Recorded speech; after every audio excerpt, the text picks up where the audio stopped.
یہ مہینہ جس کی وجہ سے یہ اتنا مبارک مہینہ ہے، یہ مبارک کس وجہ سے بنا؟ اس لیے کہ ایک مبارک کتاب اس میں نازل ہوئی ہے، جس جیسی مبارک اور بابرکت کتاب کائنات میں ہے ہی نہیں۔ اللہ، قرآن حکیم ہے بھئی۔ 12 مہینے ہیں، 11 مہینے کو یہ فضیلت حاصل نہیں، 11 مہینوں کو یہ فضیلت حاصل نہیں۔ اسی کو یہ فضیلت کیوں حاصل ہوئی؟ بتایا گیا اس لیے کہ اس میں ایک مبارک کتاب نازل ہوئی۔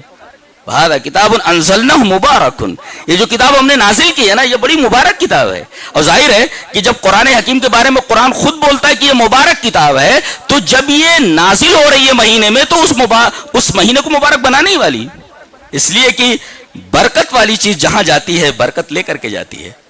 تو جس مہینے میں یہ مبارک کتاب آ گئی، پورے کے پورے مہینے کو اس نے بابرکت بنا دیا۔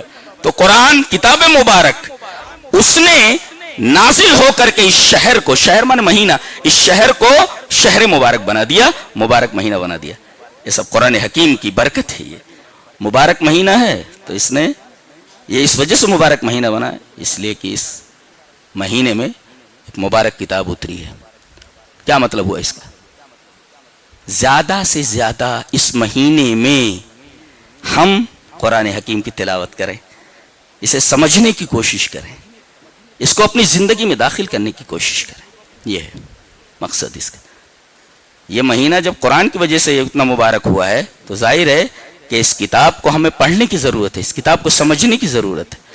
اور جب یہ کتاب مبارک ہے، مہینے کو مبارک بنا سکتی ہے، تو جو لوگ اس کو پکڑ لیں وہ خود بابرکت ہو جائیں گے۔ برکت ہم کہاں ڈھونڈ رہے ہیں؟ برکت تو یہاں ہے نا، قرآن کے پاس ہے برکت۔ قرآن کو پکڑ لو، برکت خود بخود گھر میں آ جاتی۔ برکت حاصل کرنے کے لیے کیا کیا نہیں کرتے۔